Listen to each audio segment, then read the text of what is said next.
Buried beneath the chaos of the war were projects so secret few documents survived. In hidden labs, scientists brewed chemicals meant to... Deep beneath the Earth, where daylight never reached, experiments were carried out in absolute secrecy. In rooms like this, glass columns pulsed with an eerie green glow, and the instruments of mid-century...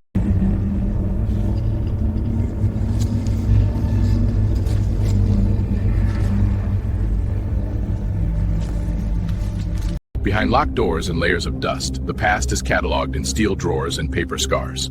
Each stamp of red ink marks a secret once deemed too dangerous for daylight. Tonight, one of those...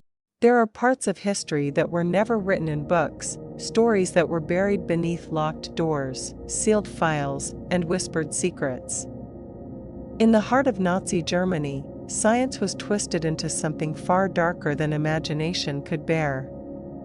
What began as a search for knowledge turned into an obsession with control, an experiment on the boundaries of life itself. Inside secret underground facilities, doctors wore pristine white coats while committing acts that defied both science and humanity.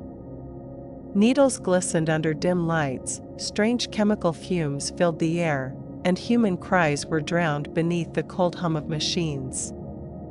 Every experiment was justified as research, every victim labeled as a subject. But behind those walls, ethics ceased to exist. The scientists believed they were building a future, a perfect creation shaped by their own definition of purity. They dissected the mysteries of the human body, tested the endurance of pain, and searched for ways to erase fear, empathy, and even free will. Children, men, and women were reduced to data points in charts, their lives traded for results. Yet, what makes this story truly terrifying is not only what happened, but what followed. When the experiments ended, the evidence was hidden. The names of those responsible were erased, or worse, celebrated. Many of these scientists vanished into new lives, continuing their research in silence, under the protection of powerful governments. Their discoveries became the backbone of modern medicine, psychology, and even advanced technology. So the question remains, how much of what we know today was born from forbidden science, and if truth itself was built upon cruelty, can we ever separate progress from its darkness? This video will take you inside those forbidden laboratories, revealing what was done, why it was hidden, and how those experiments shaped the world in ways most people will never know, because this isn't just history. It's the evidence of how far humanity will go when morality is sacrificed for ambition. Welcome to the secret experiments of Nazi Germany you never heard of. Stay with me, because by the end of this, you won't just question the past, you'll question the future.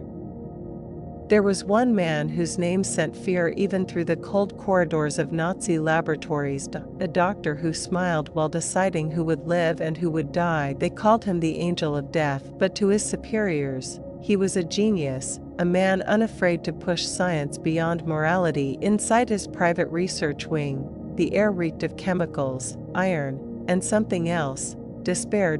He was obsessed with twins, believing they held the key to unlocking the blueprint of perfection. He wanted to prove that one could control nature itself, that genetics could be rewritten like ink on paper. Every morning, he selected his subjects with calm precision, children with matching faces and terrified eyes. They were measured, marked, and injected with unknown substances. Some were intentionally infected with diseases. Others had their blood exchanged between siblings to study how long life could resist death. When one died, the other followed, not by fate, but by his order. He documented everything, their pain, their reactions, their final breaths, as if emotions were equations and suffering was science. He wasn't driven by hatred. He was driven by curiosity, the kind that destroys everything in its path. In his eyes, he wasn't committing crimes.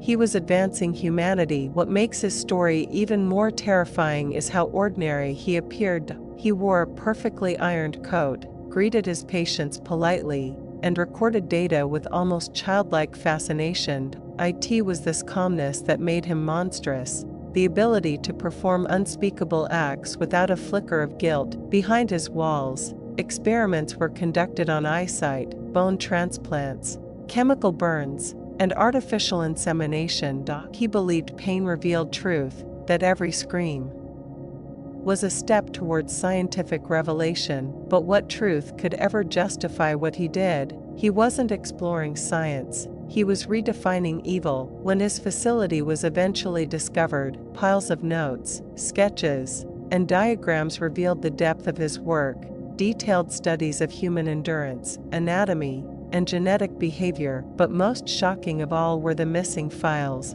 The ones that vanished before investigators arrived, documents that hinted his research was rescued rather than destroyed. Some say his findings were secretly integrated into modern research programs, disguised under the name of progress. The angel of death disappeared into history, but his work lived on in silence. Pieces of his experiments whispered in confidential reports, cited in obscure scientific references, and used as the foundation for studies that still exist today. And so, the question remains, was his research truly lost, or was it quietly reborn under new hands? This was not just a man, he was the beginning of a terrifying truth. That science, in the wrong hands, becomes a weapon more powerful than war itself. Welcome to the mind of the angel of death, where curiosity became cruelty, and human life was just another experiment.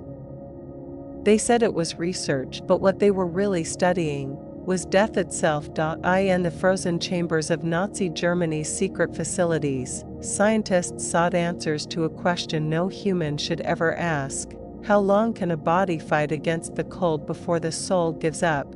Dozens of prisoners were brought into icy rooms, stripped of their clothes, and immersed in freezing tanks. Some were left outside, naked under open skies, their breaths turning to clouds of white mist. Stopwatches ticked, pens scratched on paper. Every minute mattered, not for mercy, but for data. The goal? To understand how the human body reacts to extreme temperatures. To discover the point where life collapses, and how to bring it back. But behind those scientific words was pure cruelty. Victims begged, screamed, and shivered as their bodies turned blue. Their hearts slowed, their vision blurred, and just before silence came, the observers leaned closer, not to help, but to record. Some subjects were thrown into scalding water afterward, to test rapid revival. Others were connected to heat lamps, their skin burning while doctors watched how quickly a dying body could return to life. Every scream was timed. Every heartbeat was documented. Each moment of suffering became another number on a chart labeled Human Endurance Results. To the scientists, this was progress. They believed such knowledge could save lives, pilots, soldiers, or anyone exposed to cold conditions. But to the victims, it was nothing less than a slow, calculated execution disguised as science. The cold didn't just freeze their bodies, it froze their humanity. Those who survived were left with permanent damage, frostbitten limbs, blind eyes, broken minds, and yet, their names never appeared in any report. Only the results did. When these secret files were later uncovered, officials were horrified by the level of detail: heart rate intervals, temperature thresholds, time of death. It wasn't just an experiment. It was a manual on how to kill with precision. But the darkest twist came later. Some of those very results, once condemned as evil, were quietly referenced in modern scientific research. Buried beneath layers of classification, pieces of this forbidden data allegedly influenced survival studies and cold resistance medicine. The line between ethics and progress blurred once again, and the legacy of the frozen victims became part of science itself. The question still echoes through history: can knowledge born from cruelty ever be pure, or does it carry the blood of those who suffered for it forever? The chilling truth is that their deaths were not forgotten by science, only rewritten in cleaner words. And behind every modern discovery about hypothermia or body endurance, there might still be the silent echo of a scream from a frozen chamber that no one was ever supposed to hear. Welcome to the coldest of forbidden science, where human life was measured in degrees. They wanted control, not over land, not over power, but over the human mind itself. Inside hidden chambers, far from any witness, scientists in Nazi Germany attempted something no one had ever dared before: to reprogram the human brain. They believed the mind could be broken, rebuilt, and reshaped, like clay molded by fear. To them, free will was just a chemical reaction waiting to be rewritten. Subjects were brought in blindfolded, strapped to metal chairs, their faces pale under the harsh glow of overhead lights. Wires ran from their heads to strange devices, early prototypes of machines designed to record brain activity, shock nerves, and erase memory. The scientists called it behavioral modification. The victims called it torment. They were deprived of sleep for days, locked in isolation until their sense of reality dissolved. Loud sounds were blasted through hidden speakers, voices whispered commands over and over, and flashing lights forced their eyes open when they tried to close them. Some were injected with unknown substances meant to alter brain chemistry, mixtures that made them hallucinate, confess, obey. It was an invisible war fought inside the mind. The goal was simple yet terrifying: to discover how to erase identity. To find a way to turn a human being into a machine that could follow orders without thought, without conscience. In their pursuit of control, they reduced people to living test subjects, emotionless shells that once had names, memories, families. One experimenter wrote in his notes, "The key to obedience lies in the destruction of self."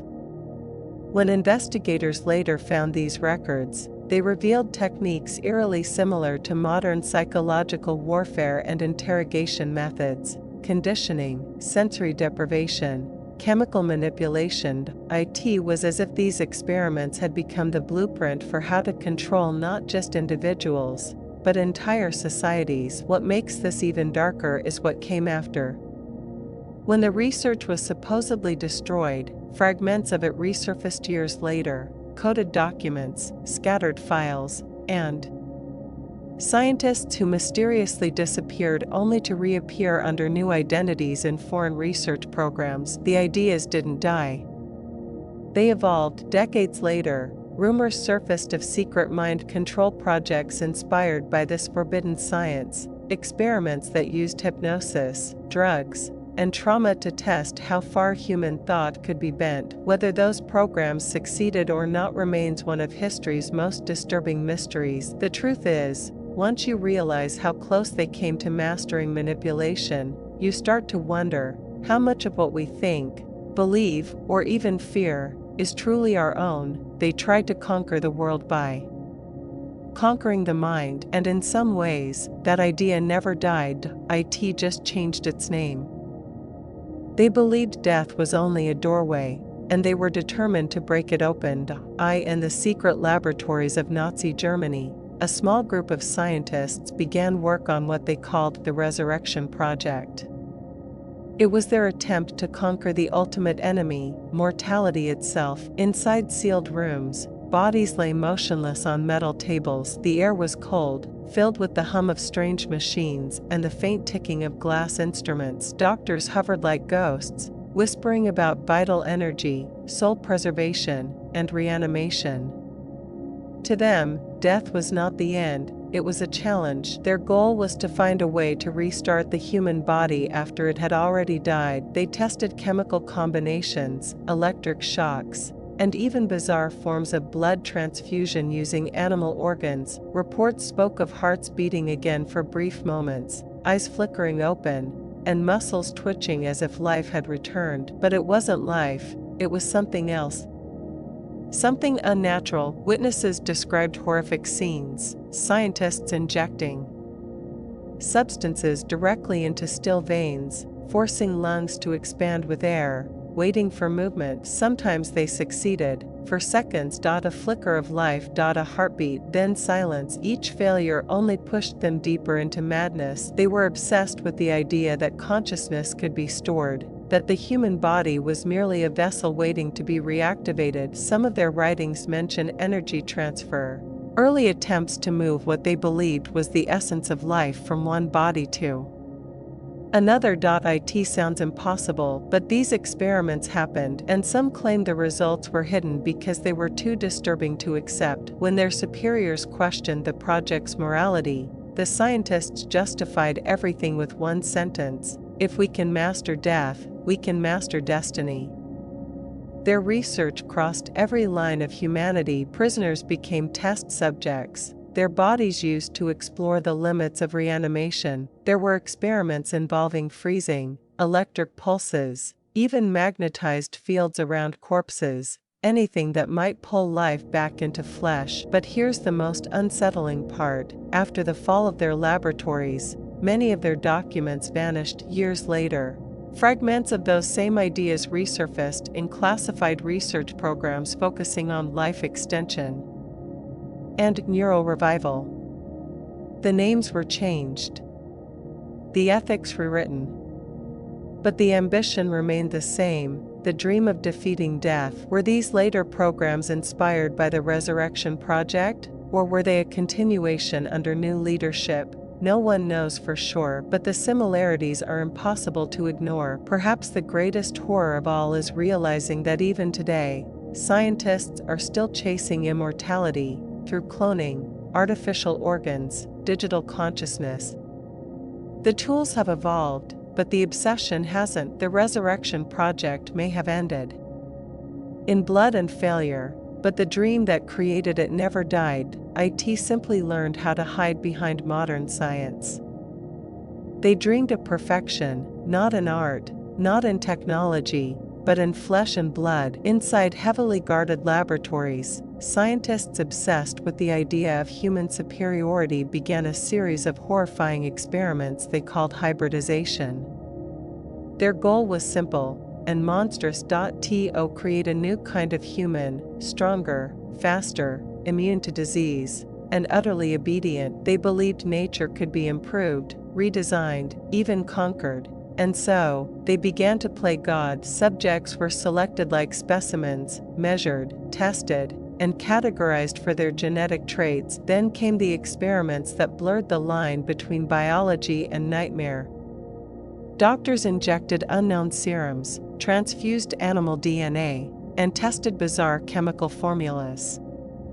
Designed to purify the human body, they wanted to erase weakness, to mold a new evolution of mankind. Witnesses later described rooms filled with strange medical equipment, metal tanks, glass tubes, and sealed chambers that buzzed with electricity. Inside, the scientists worked with terrifying calmness, taking notes as their subjects screamed, convulsed, or fell silent. Every failure was discarded. Every death was called progress. What they sought wasn't healing, it was control. To them, emotion was a flaw: fear, pain, empathy, all things to be removed from the next generation of humanity. They wanted a being that could serve without question, fight without hesitation, and obey without soul. There were rumors of experiments attempting to merge human and animal traits: stronger lungs, sharper senses, unnatural endurance. Documents later uncovered spoke of projects involving hormonal manipulation, bone reinforcement, and chemical enhancement. Each step took them closer to something unrecognizable, a distorted reflection of their own dark ambitions. One scientist wrote in his secret journal, "Perfection demands sacrifice. Only through suffering can the new human be born." When their facilities were later abandoned, strange skeletal remains were found, bones altered in unnatural ways, muscles hardened by unknown substances, and organs that didn't match any known human anatomy. Many of these discoveries were quickly buried, classified, or destroyed, but whispers persisted that fragments of this research survived, hidden deep within post-war archives and private laboratories. What's more chilling is that some modern scientific advancements, genetic engineering, selective breeding, DNA modification, echo the very same ideas that once fueled those hybrid experiments. Of course, today they wear the mask of progress, ethics, and medicine, but the question lingers: where do we draw the line between improving life and redesigning it. The dream of creating the perfect human didn't end with them. It merely changed its form. Now, in an age of artificial intelligence and genetic editing, the same obsession is returning, quieter, cleaner, and far more powerful. The hybrid experiments were more than madness, they were a warning, because once humanity decides it can play God, it stops being human at all. There were experiments that defied science, and then there were experiments that defied reality, hidden deep beneath research facilities, far from any record or witness. A secret division of Nazi scientists began what they called Die Glocke, the Bell Project. Officially, it didn't exist, but whispers told of a strange device capable of bending the very fabric of time itself. The bell was said to be shaped like a massive metallic capsule, humming with energy, covered in mysterious symbols. It rotated at terrifying speeds, filled with a liquid that glowed violet in the dark. Witnesses spoke of strange radiation effects, plants dying instantly, metal warping, animals disintegrating without trace. No one truly understood what it was, but its creators believed it could manipulate gravity, time, and even dimensions. Some scientists theorized that if time could be slowed, even for a fraction of a second, it could change the outcome of everything. Others whispered about communication through time, even the possibility of bending space to move objects instantaneously. They were no longer just experimenting with humans, they were experimenting with reality itself. Reports from survivors describe eerie scenes: a lab glowing with violet light, people in protective suits trembling as energy surged through the room. One experiment allegedly caused the entire chamber to vanish for several seconds, leaving scorch marks and silence behind. When it reappeared, the air was thick with the smell of ozone and something else, something unnatural. No records confirm what truly happened next. Some say the project collapsed after multiple unexplained deaths. Others claim it was moved to another facility under a new name, hidden from the world. But decades later, secret intelligence documents began to surface, describing experiments eerily similar to the Bell: anti-gravity propulsion, electromagnetic fields, and temporal displacement. Coincidence? Or continuation? If even a fragment of the Bell's research survived, it would explain how advanced certain post-war technologies became so quickly, especially in aviation and energy research. Many believe its principles inspired later experiments in electromagnetic propulsion, even secret programs exploring field manipulation. But the most chilling theory of all comes from eyewitnesses who swore they saw the Bell vanish completely one night, along with the people operating it. Gone. No remains. No debris, just a circular scorch mark on the ground where it once stood. Was it destroyed?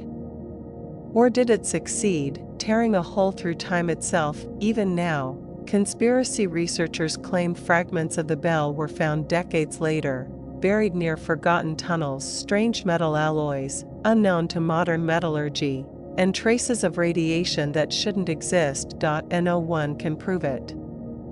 But no one can disprove it either. The time experiments remain one of the most mysterious and terrifying stories of Nazi science, a place where ambition met the impossible, and the line between myth and fact dissolved into shadow. Because when humans start to manipulate time, the question isn't can we do it, it's should we ever try? The war ended, but the experiments didn't. When the world celebrated the fall of a dark empire, something else was quietly rising: a shadow network of scientists, data, and secret knowledge scattered across the globe. The men who once built the most terrifying experiments in history didn't vanish into the darkness. They were invited into the light under secret programs like Operation Paperclip. Hundreds of Nazi scientists were taken by world powers. They were given new names, new homes, and new laboratories, not as prisoners, but as assets. Men who once tested chemicals on human subjects were now developing rockets, medicine, and technology for their former enemies. But they didn't come empty-handed. They brought everything they had: the notes, the blueprints, and the forbidden data of experiments that were supposed to be destroyed. The nightmare research continued, just under a different flag. Hospitals began using new anesthesia and experimental drugs eerily similar to those first tested in hidden camps. Aerospace programs suddenly leaped decades ahead in propulsion design. Even psychological and behavioral studies began exploring control, obedience, and manipulation, echoing the exact techniques once used in those secret facilities. History books tell us science advanced, but they don't tell us what fueled it.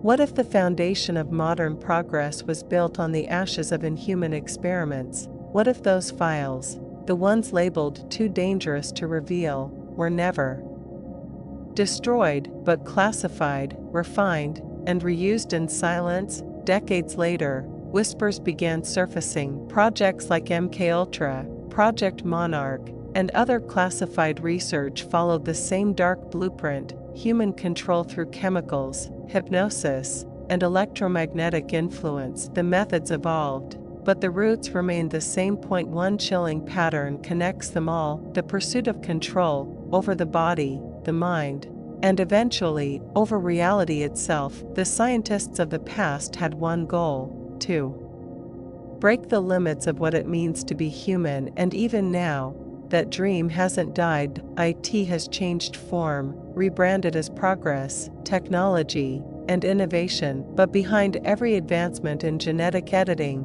artificial intelligence, and neural manipulation, you can still feel that same question echoing through time: how far will humanity go to become gods? As old documents continue to surface, more and more historians admit the line between myth and classified truth is thinner than we were ever told. Maybe the most dangerous experiments weren't the ones done in secret labs, but the ones that never stopped, hidden beneath the name of science, buried under government seals, and disguised as evolution. Because history doesn't always end, sometimes it just changes its lab coat.